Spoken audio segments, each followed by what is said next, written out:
Bienvenidos mis queridos seres fantásticos a un nuevo capítulo de Drácula de Bram Stoker. Hoy vamos a continuar con el capítulo número 20. Así que por favor, ponte cómodo, ponte cómoda y disfruta de la lectura.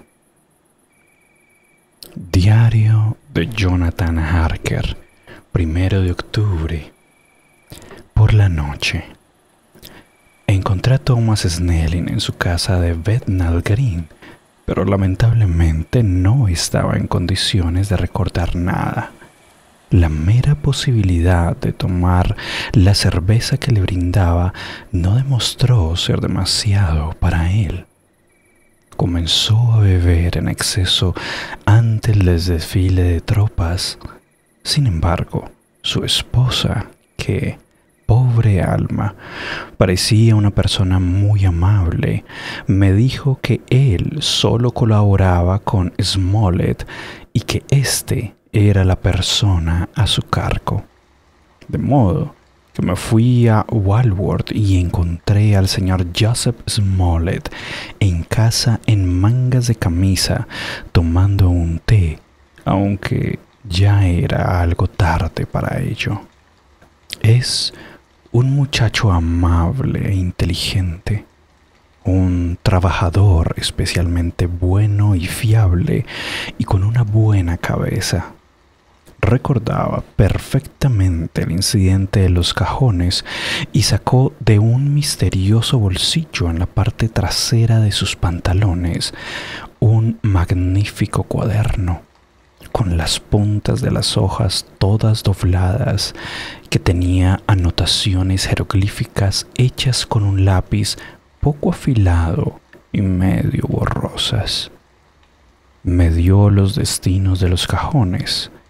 Según dijo, recogió el cargamento en Carfax y dejó 6 cajones en el 197 de la calle Chicksand, Milley End, Newtown, y depositó otros 6 en Jamaica Lane, Bermondsey. Si el conde pretendía esparcir estos macabros refugios por todo Londres, podría haber escogido estos 2 lugares como sitio provisional para distribuirlos desde allí más exhaustivamente. La forma sistemática en que esto se había hecho me hizo pensar que no quería restringirse a 2 sitios de Londres. Ahora estaba limitado al lejano este de la orilla norte, al este de la orilla sur y al sur. Seguramente nunca pensó en dejar fuera de su diabólico plan al norte y el oeste, dejando libre la misma City y el mismo corazón de la Londres de moda en el suroeste y el oeste. Le pregunté a Smollett si alguien se había llevado algún otro cajón de Carfax. Me respondió: «Mire, jefe, usted me ha tratado muy bien. Le había dado medio soberano, y yo le diré todo lo que sé. 4 noches atrás, cuando estaba en el R&Ounce en Pincher's Alley, oí a un hombre llamado Bloxham contar que él y otros compañeros habían hecho un trabajo en una vieja casa de Purfleet, en el que se había levantado mucho polvo. No hay muchos trabajos como este aquí, y creo que tal vez Sam Bloxham pueda decirle algo».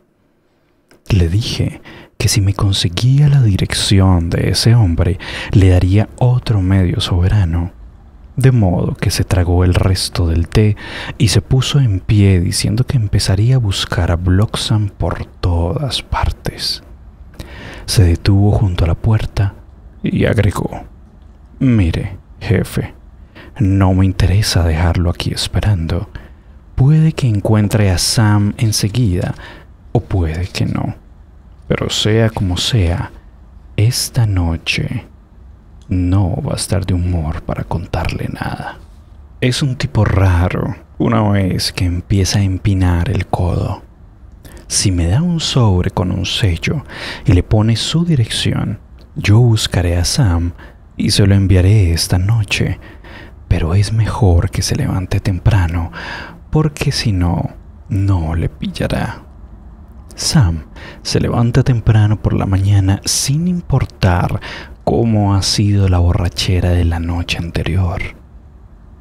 Me pareció una buena idea, de modo que envía a uno de sus hijos con un penique para comprar un sobre y una hoja de papel, y le dije que se quedase con el cambio.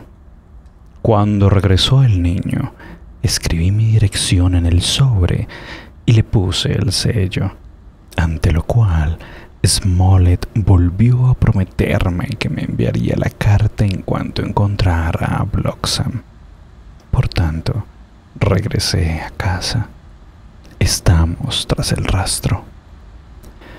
Esta noche me siento cansado y quiero dormir. Mina está profundamente dormida y tiene un aspecto demasiado pálido. Sus ojos se ven como si hubiese llorado. Mi pobre esposa. No tengo dudas de que le preocupa no estar informada, y sin embargo, debe estar muy ansiosa por mí y por los demás. Pero es mejor que se sienta decepcionada y preocupada por esto, y no que tenga los nervios destrozados. Los médicos tenían razón al insistir en que se quedase al margen de este terrible asunto. Debo mantenerme firme porque de mí depende esta responsabilidad de mantener nuestro silencio. No sacaré el tema de ninguna manera.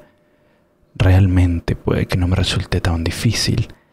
Ella misma se ha vuelto reticente a hablar del asunto y no ha hablado del conde y de sus fechorías desde que le informamos de nuestra decisión.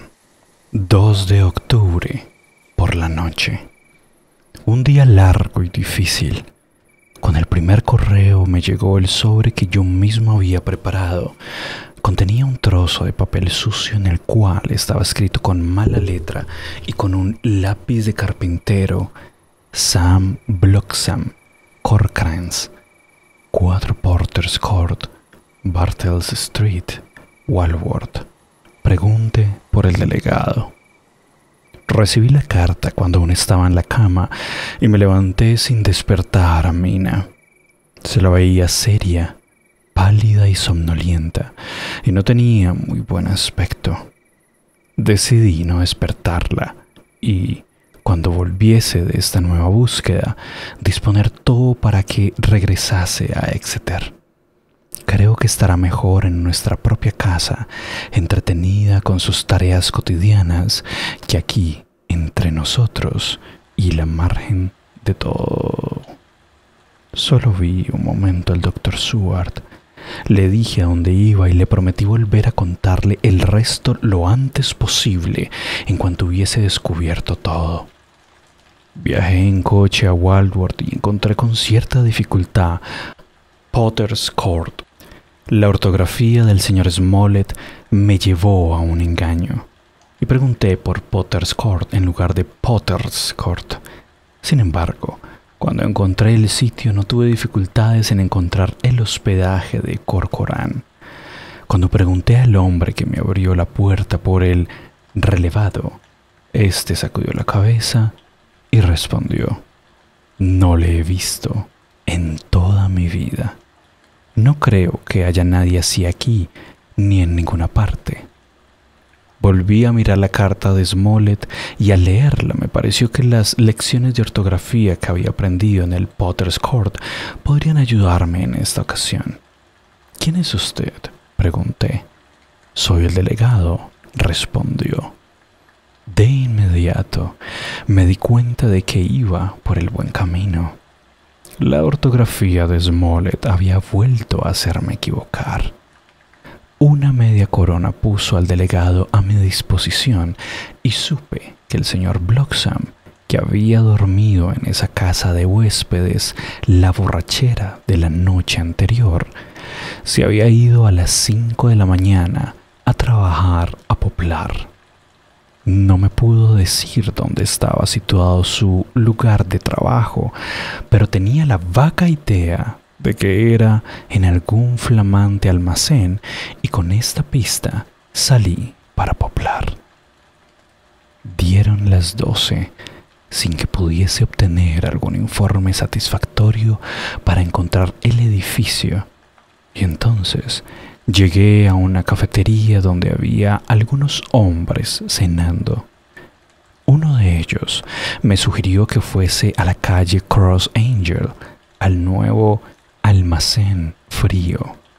Y como esto se acercaba mínimamente a la descripción anterior, fui de inmediato para allá.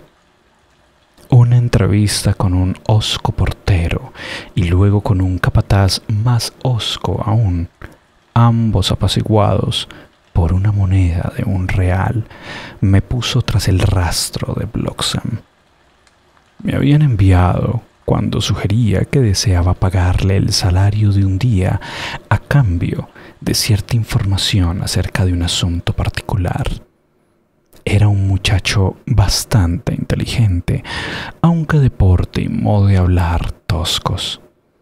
En cuanto le prometí que le pagaría por su información y anticipé una parte, me dijo que había hecho 2 viajes de Carfax a una casa en Piccadilly y que había transportado de una a otra 9 cajones grandes, bien grandes que eran, con un caballo y un coche que había alquilado para este fin.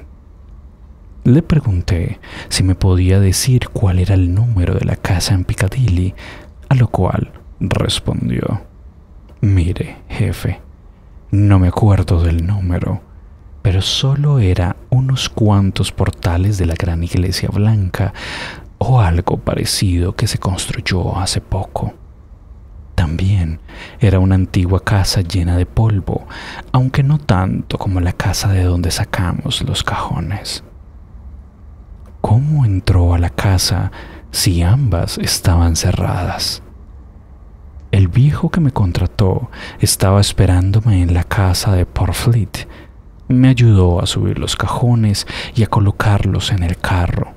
Le juro que era el tipo más fuerte que he conocido, y eso que era viejo. Tenía un bigote blanco tan delicado que le diría que no dejaba sombra. ¿Cómo me conmovió esa frase? Levantaba los cajones de una punta como si fuesen cajitas de té, mientras que yo tiraba y resoplaba y no podía.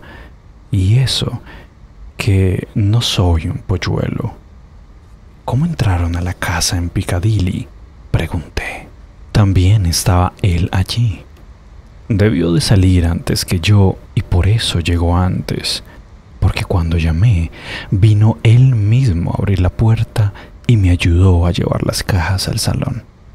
¿Las 9?, pregunté. Exacto. Había 5 en la primera carga y 4 en la segunda. Fue un trabajo terriblemente duro y no recuerdo bien cómo llegué a casa. Le interrumpí. ¿Quedaron los cajones en el salón? Sí. Era un gran salón y no había nada más allí. Hice un intento de investigar un poco más. ¿No tiene una llave? No utilicé ninguna llave en absoluto. El viejo abrió la puerta él mismo y la volvió a cerrar cuando me fui.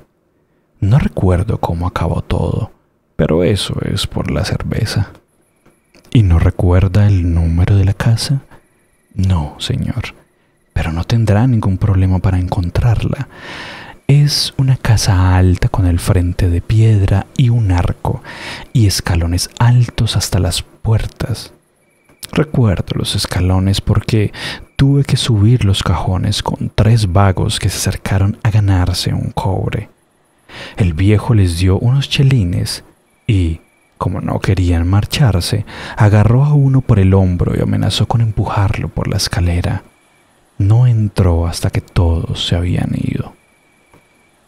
Pensé que con esa descripción podría encontrar la casa, de modo que pagué a mi amigo por su información y partí para Piccadilly. Acababa de enterarme de un nuevo hecho lamentable, que el conde podía, como era evidente, manipular por sí solo los cajones de tierra. Por tanto, el tiempo era precioso, porque ya había conseguido distribuirlos lo suficiente y podía elegir el momento que más le conveniese para acabar su tarea sin ser visto. En Piccadilly Circus, despedí a mi taxi y caminé hacia el oeste. Después de pasar el Junior Constitutional, llegué a la casa descrita y me convencí de que esa era la próxima guarida preparada por el conde. La casa parecía haber estado desocupada durante un largo periodo. Las ventanas estaban incrustadas de tierra y las contraventanas estaban abiertas. Todo el mundo estaba ennegrecido por el tiempo y la pintura de hierro se desprendía en escamas. Era evidente que hasta hacía poco había habido un gran cartel de venta en el balcón de la fachada principal. Sin embargo, había sido arrancado brutalmente. Detrás de los barrotes del balcón vi que había algunas maderas sueltas cuyos bordes se veían blancos. Hubiese pagado una buena cantidad por ver ese cartel intacto, porque me hubiese dado alguna clave del dueño de la vivienda. Recordé mi experiencia durante la investigación para la compra de la casa de Carfax y pensé que si conseguía localizar al propietario anterior, podría encontrar algún medio de entrar en la casa. De momento, no había nada que ver allí desde el lado de Piccadilly, nada que pudiese hacer, de modo que decidí dar la vuelta y ver si desde el fondo de la casa podía recoger alguna información. Las caballerizas estaban activas porque las casas de Piccadilly estaban en su mayoría ocupadas. Pregunté a algunos palafreneros y ayudantes que vi por allí si sabían algo de la casa vacía. Uno de ellos contestó que se había vendido recientemente, pero que no sabía quién había sido el dueño. Sin embargo, me dijo que hasta hacía muy poco había habido un cartel que indicaba que la casa estaba en venta y que tal vez Mitchell, Sons and Candy, los agentes inmobiliarios, pudiesen decirme algo, porque a él le parecía recordar haber visto el nombre de esa firma en el cartel. No quería parecer ansioso o que mi informante adivinara o supiera mucho, de modo que le di las gracias de la forma habitual y me fui de allí andando. Estaba ya anocheciendo, así que no perdí el tiempo. Con la dirección de Mitchell, Sons and Candy que saqué del directorio de Berkeley, pronto estuve en sus oficinas de Sackville Street. El caballero que me atendió fue especialmente amable, pero poco comunicativo. Dijo que la casa de Piccadilly, que durante nuestra entrevista él llamaba la mansión, estaba vendida y consideró que no había nada más que pudiese interesarme. Cuando le pregunté quién la había comprado, abrió los ojos bien grandes. Se quedó en silencio unos instantes y repitió: «Está vendida, caballero». «Perdone», repliqué con la misma educación, «pero tengo razones muy especiales para querer saber quién la ha comprado». Nuevamente hizo una larga pausa y levantó las cejas aún más. «Está vendida, caballero». Fue otra vez su lacónica respuesta. «Sin duda», repuse. «¿No le importará darme un poco más de información?» «Sí me importa», respondió. «Los asuntos de sus clientes son absolutamente confidenciales para Mitchell, Sons and Candy. Quedó claro que era un mojigato y que no tenía sentido discutir con él. Pensé que era mejor llevarlo a su propio terreno, de modo que dije: sus clientes, caballero, estarán contentos por tener un guardián tan decidido de sus asuntos. Yo mismo soy un profesional, le extendí mi tarjeta. En esta oportunidad no me mueve la curiosidad, sino que actúo a petición del Lord Godalming, que desea saber algo de esta propiedad que estaba, según entiendo, en venta hace muy poco tiempo. Estas palabras dieron otro carácter al asunto. Me gustaría ayudarlo si pudiese, señor Harker, dijo, y especialmente si se trata de colaborar con su señoría. Alguna vez llevamos un asunto pequeño de la renta de unas habitaciones para él cuando era el honorable Arthur Holmwood.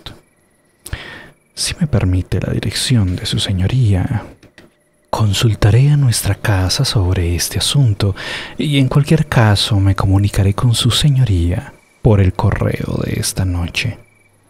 Será un placer ayudarlo si se me permite desviarme tanto de nuestras reglas como para dar a su señoría la información que él requiere. Quería ganarme un amigo y no un enemigo, de modo que le agradecí su colaboración.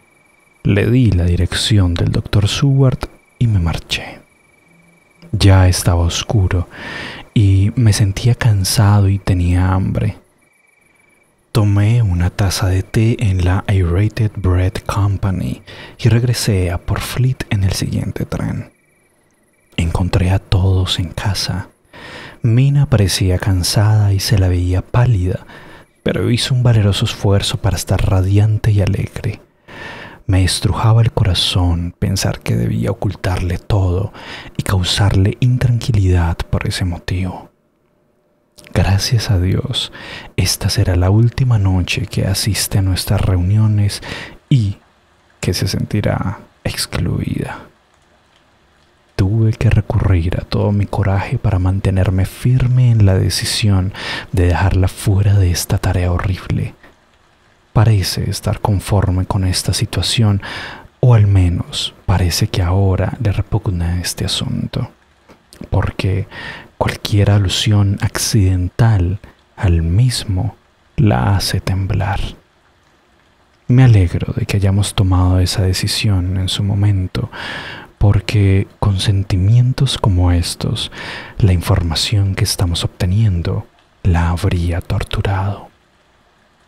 No pude comentar a los demás mis descubrimientos de ese día hasta que estuvimos solos, de modo que después de la cena y después de escuchar un poco de música para salvar las apariencias, llevé a Mina a su habitación para que se acostase. La pobre niña estaba más cariñosa que nunca y se aferraba a mí como si quisiese detenerme, pero había muchas cosas de las que hablar, de modo que me fui. Gracias a Dios, el hecho de que ya no nos contásemos las cosas no ha cambiado nuestra relación. Cuando regresé, encontré a los demás reunidos en torno al fuego en el estudio. En el tren había actualizado mi diario y se lo leí pensando que era la mejor forma de ponerlos al tanto de toda la información que había obtenido. Cuando terminé, Van Helsing declaró: «Ha sido un gran día de trabajo, amigo Jonathan. Sin duda estamos tras el rastro de los cajones perdidos. Si los encontramos en esa casa, nuestro trabajo estará próximo a su fin. Pero si faltan algunos, debemos buscarlos hasta dar con ellos. Entonces asestaremos el golpe final y perseguiremos a ese desgraciado hasta conseguir su muerte real». Nos quedamos callados un instante y de pronto el señor Morris habló. «Díganme, ¿Cómo entraremos en la casa? Hemos entrado en la otra, respondió rápidamente Lord Godalming. Pero Art, esta es diferente. Irrumpimos en la casa de Carfax, pero teníamos la noche y un parque rodeado de muros que nos protegían. Será completamente diferente hacer lo mismo en Piccadilly, ya sea de día o de noche. Confieso que no veo cómo entraremos a no ser que el tonto ese de la agencia pueda conseguirnos una llave. Frunciendo las cejas, Lord Godalming se puso en pie y caminó por la habitación. De pronto se detuvo, nos miró uno a uno y dijo: Quincy tiene razón. Este asunto de entrar en las casas se está poniendo difícil. Lo hicimos una vez bien, pero ahora tenemos una dificultad añadida. A no ser que averigüemos dónde guarda las llaves el conde. Como no se podía hacer nada antes de la mañana siguiente, y por lo menos era aconsejable esperar a que Lord Godalming tuviese noticias de Mitchell, decidimos no tomar medidas antes del desayuno. Nos quedamos fumando un buen rato y discutimos el asunto desde varios puntos de vista. Aproveché la oportunidad para volver a actualizar este diario. Tengo mucho sueño y me iré a dormir. Solo una línea. Mina duerme profundamente y su respiración es regular. Su frente está fruncida con pequeñas arrugas, como si pensara incluso mientras duerme. Aún está muy pálida, pero no parece tan ojerosa como esta mañana. Mañana, espero, se recuperará cuando esté en casa en Exeter. Ay, tengo sueño. Diario del Dr. Seward, 1 de octubre. Otra vez Renfield me ha dejado perplejo. Cambio de humor tan rápidamente que me resulta difícil seguirlo. Y como sus reacciones siempre significan algo más que su propio bienestar, constituye un estudio muy interesante. Esta mañana, cuando fui a verlo después de su rechazo a Van Helsing, su actitud era la de un hombre que gobierna su destino. De hecho, estaba gobernando el destino, subjetivamente. En realidad, no le importan nada las cosas terrenales. Estaba en las nubes y miraba desde arriba las debilidades y las carencias de los pobres mortales. Pensé que aprovecharía la ocasión para enterarme de algo y le pregunté: ¿qué pasa con las moscas últimamente? Sonrió con cierto aire de superioridad, una sonrisa propia de Malvolio, y respondió: la mosca, mi querido caballero, tiene un rasgo sorprendente. Sus alas son típicas de la capacidad del vuelo de las facultades psíquicas. Los antiguos hicieron bien al simbolizar el alma con una mariposa. Me pareció una buena idea seguir con su analogía hasta sus últimas consecuencias lógicas y le repliqué: «Ah, ¿es un alma lo que persigue ahora?». Su locura frustró mi razonamiento y advertí en su cara una mirada de perplejidad, mientras sacudía la cabeza con una decisión que rara vez había observado en él antes. No quiero almas, es la vida lo que quiero. Aquí se puso radiante. Soy muy indiferente con respecto a las almas en este momento. La vida está bien. Tengo todo lo que quiero. Debería buscarse un nuevo paciente, doctor, si quiere seguir estudiando la zoofagia. Esto me sorprendió un poco, de modo que traté de indagar algo más. Entonces, ¿Usted gobierna la vida?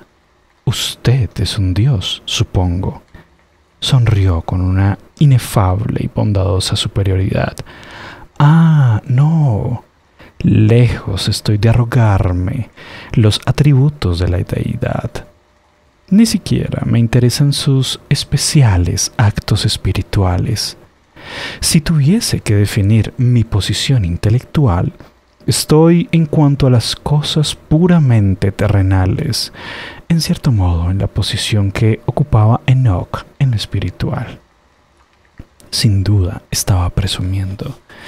No recordaba en ese momento la importancia de Enoch, de modo que le hice una pregunta simple, aunque pensé que al hacerla me estaba degradando ante sus ojos.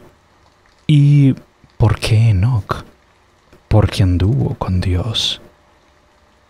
No veía la analogía, pero no quise admitirlo, de modo que volví a lo que él había negado.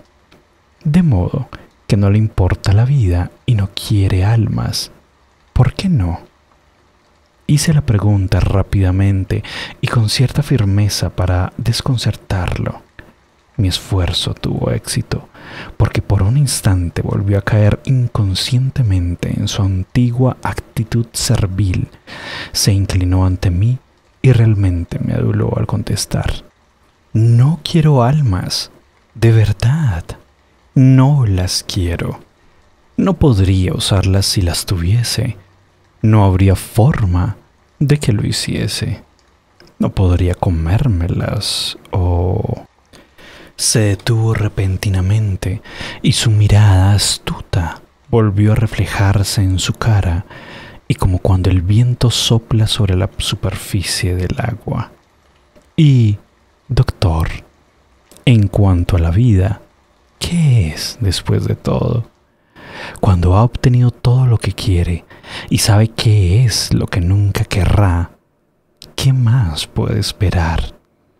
Tengo amigos, buenos amigos, como usted, doctor Seward, dijo con una mirada lasciva de una astucia indescriptible. Sé que nunca echaré de menos los medios de vida. Creo que en las tinieblas de su locura vio algún antagonismo en mí, porque de inmediato regresó al último refugio, el silencio obstinado. Después de un rato, descubrí que era inútil continuar con la entrevista. Estaba de buen humor, de modo que me marché. Más tarde, ese mismo día me hizo llamar. Normalmente no hubiese ido sin una razón especial, pero en este momento estoy tan interesado en él que no me costaba ningún esfuerzo ir. Además, estoy contento de tener algo que hacer que me ayude a pasar el tiempo. Harker ha salido a seguir sus pistas, al igual que Lord Godalming y Quincy. Van Helsing está en mi estudio analizando minuciosamente los registros que hicieron los Harker. Es como si creyese que conociendo todos los detalles encontrará alguna clave. No quiere que se le moleste durante su trabajo, a no ser por alguna razón importante. Lo hubiese llevado a ver al paciente, pero pensé que no querría ir otra vez después del rechazo anterior. Además, Renfield no hablaría tan abiertamente ante una tercera persona como cuando estamos solos. Lo encontré sentado en medio de la habitación sobre su taburete, una postura que, por lo general, refleja el dinamismo de su energía mental. Cuando entré, dijo enseguida, como si la pregunta hubiese estado esperando en sus labios: ¿qué me dice de las almas? Era evidente que mi conjetura había sido correcta. El inconsciente del cerebro estaba haciendo su trabajo, incluso en este lunático. Decidí zanjar el asunto. ¿Qué me dice de usted mismo?, pregunté.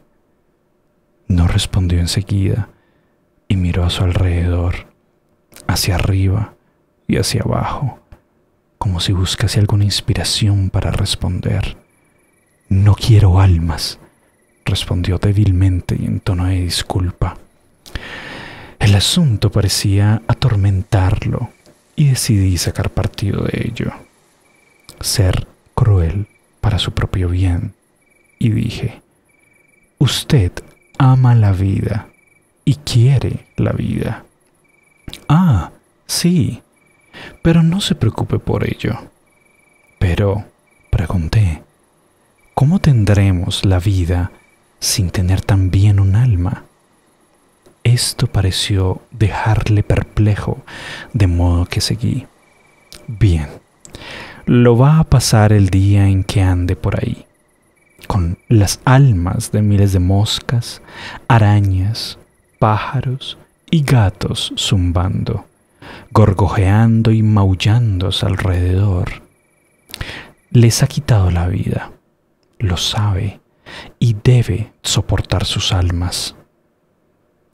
Algo pareció afectarlo porque se puso los dedos en las orejas y cerró los ojos, apretándolos con fuerza, como hacen los niños pequeños cuando se les enjabona la cara. Había cierto patetismo en esta actitud que me conmovió. También me dio una gran lección, porque me pareció que ante mí había un niño, solo un niño, aunque con las facciones envejecidas y una recipiente barba blanca sobre sus mandíbulas. Era evidente que estaba soportando cierto proceso de perturbación mental, y sabiendo cómo había interpretado en el pasado algunas cosas que le eran ajenas, pensé que debía intentar entrar en su mente en la medida en que pudiese. El primer paso fue recuperar la confianza, de modo que le pregunté, hablando bien fuerte para que pudiese oírme a pesar de tener los oídos tapados: ¿le gustaría que le trajésemos un poco de azúcar para que vuelvan las moscas por aquí? Pareció despertar repentinamente y negó con la cabeza. Con una sonrisa respondió: no mucho. Las moscas son objetos menores. Después de todo. Hizo una pausa y luego agregó: pero de todos modos, no quiero que sus almas estén zumbando a mi alrededor. ¿Y arañas? Continué. Nada de arañas. ¿Para qué sirven las arañas? ¿No tienen nada dentro para comer o...? Se detuvo repentinamente, como recordando un tema prohibido. Pensé que era la segunda vez que se detuvo repentinamente antes de pronunciar la palabra beber. ¿Qué significa? Renfield pareció darse cuenta de su lapsus porque se apresuró a hablar como para distraer mi atención. No me preocupan nada todas estas cosas. Ratas y ratones y esos pequeños ciervos. Como dijo Shakespeare, alimento para pollos de la despensa podrían llamarse. Estoy más allá de todas esas tonterías. También podría decirle a un hombre que coma moléculas con un par de palillos en lugar de tratar de que me interese por esos carnívoros inferiores cuando sé lo que está ante mí. Ya veo, repuse. Quiere cosas grandes en que pueda hincar los dientes. ¿Quería desayunar un elefante? ¡Qué ridículas tonterías dice! Estaba reaccionando. Pensé que debía seguir presionándolo. Me pregunto, dije en tono reflexivo, ¿cómo es el alma de un elefante? Obtuve el efecto deseado, porque de inmediato cayó de su pedestal y volvió a su actitud infantil. No quiero el alma de un elefante, ni ninguna alma, exclamó. Durante un momento pareció descorazonado. Repentinamente se levantó de un salto, con los ojos encendidos y con signos de una intensa excitación cerebral. «¡Al diablo con sus almas!», gritó. «¿Por qué me acosa con las almas? ¿No tengo ya bastante para preocuparme, sufrir, distraerme sin pensar en las almas?». Parecía tan hostil que pensé que estaba por tener otro ataque homicida, así que hice sonar el silbato. Un instante después se tranquilizó y se disculpó. «Perdóneme, doctor, me olvido. No necesita ayuda. Estoy tan preocupado que soy propenso a la irritación. Si supiese cuál es el problema al que me enfrento, se compadecería, me toleraría y me perdonaría. Le ruego que no me ponga la camisa de fuerza. Quiero pensar y no puedo hacerlo libremente si mi cuerpo está inmovilizado. Estoy seguro de que usted me entiende». Era evidente que había recuperado el autocontrol, de modo que cuando vinieron los celadores, les dije que no pasaba nada y se fueron. Renfield los vio marcharse y cuando se cerró la puerta dijo con mucha dignidad y dulzura: «Dr. Seward, ha sido muy considerado conmigo. Créame que le estoy muy agradecido». Me pareció que era mejor dejarlo con este humor y me marché. Sin duda, debo reflexionar sobre el estado de este hombre. Varios puntos parecen formar lo que los entrevistadores americanos llaman una historia, si se le pudiese ordenar de forma adecuada. Esos puntos son los siguientes: no pronuncia la palabra beber, teme cargar con el peso de las almas de cualquier cosa, no tiene miedo de ansiar la vida en el futuro, desprecia todas las formas inferiores de vida, aunque teme que las almas lo atormenten. Siguiendo la lógica, todas estas cosas apuntan al mismo lado. Tiene cierta seguridad de que adquirirá una vida superior, teme las consecuencias, el peso de las almas. Entonces, es en una vida humana en lo que está pensando. ¿Y la seguridad? Dios mío, el conde ha estado con él y hay algún plan terrorífico en marcha. Más tarde, después de hacer mi ronda, fui a ver a Van Helsing y le conté cuál era mi sospecha. Se puso muy serio y después de pensar un momento en el asunto, me pidió que lo llevase con Renfield. Lo hice. Cuando nos acercamos a la puerta, le oímos cantar alegremente, como solía ser en una época que ahora parece muy lejana. Al entrar, vimos con sorpresa que había esparcido el azúcar como antes. Las moscas, aletargadas por el otoño, comenzaban a zumbar dentro de la habitación. Tratamos de hacerle hablar del mismo tema de nuestra conversación anterior, pero no nos prestó atención. Siguió cantando como si no estuviésemos allí. Tenía un trozo de papel y lo estaba plegando como para hacer un cuaderno. Tuvimos que irnos tal y como llegamos. Es un caso curioso, realmente. Tenemos que vigilarlo esta noche. Carta de Mitchell, Sons and Candy a Lord Godalming, 1 de octubre. Milord, nos alegra enormemente poder serle de utilidad.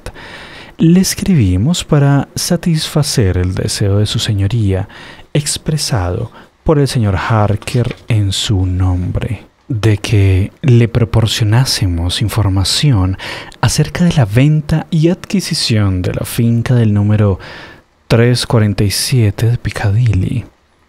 Los vendedores originales son los albaceas del difunto señor Archibald Winter Suffield. El comprador es un noble extranjero, conde de Ville, que efectuó la operación personalmente y pagó con billetes al contado.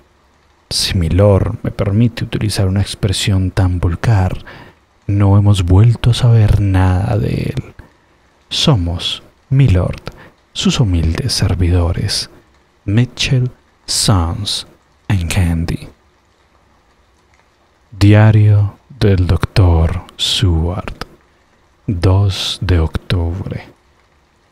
Anoche pedí a uno de los celadores que se quedase en el pasillo y que tomase nota del mínimo sonido que proviniese de la habitación de Renfield.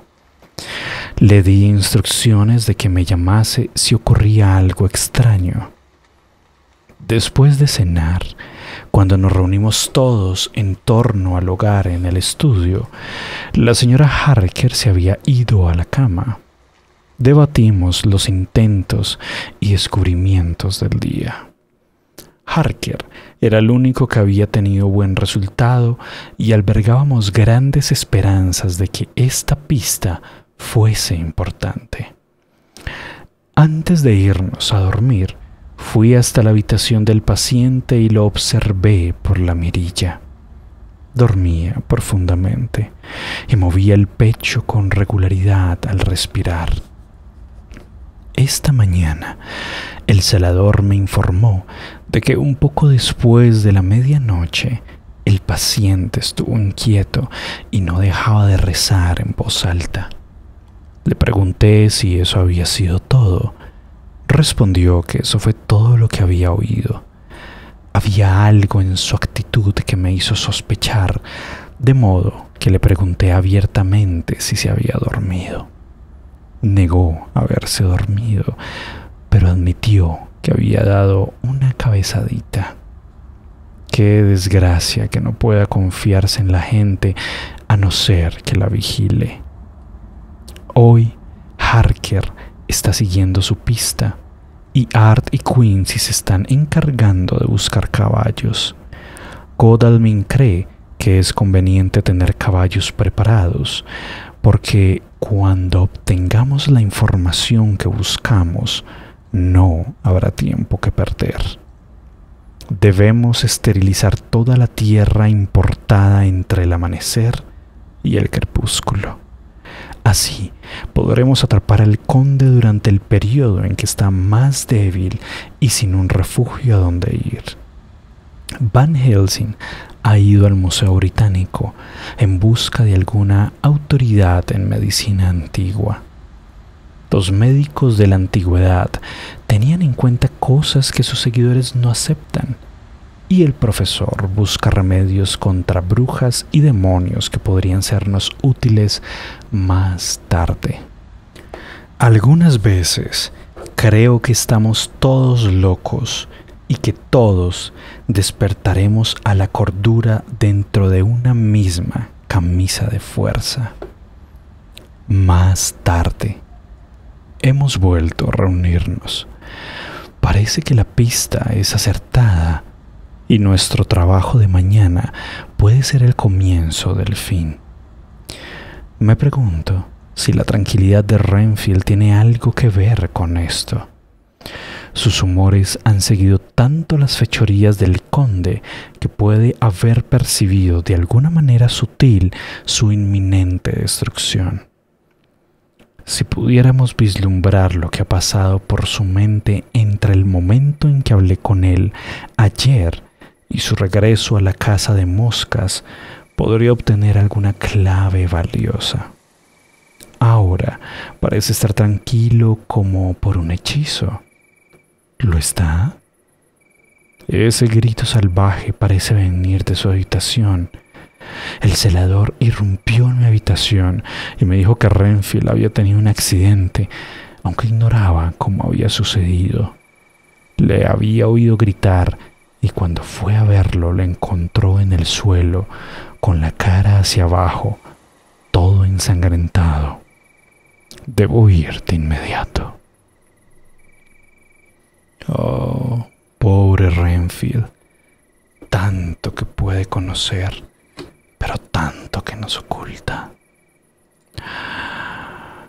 Gracias por acompañarme hasta este punto de la lectura. Espero que la hayas disfrutado. Aún tenemos muchas preguntas, muchas dudas, pero las resolveremos en un siguiente capítulo. Muchas gracias a todos los miembros del canal.